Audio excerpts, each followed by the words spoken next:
જય સોમનાથ મહાદેવ.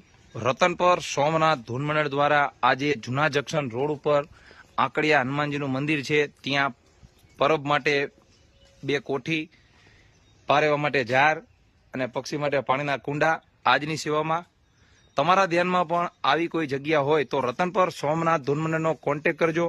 આજની સેવામાં બસ આટલું જ. મળીએ કાલે નવી સેવામાં. જય સોમનાથ મહાદેવ.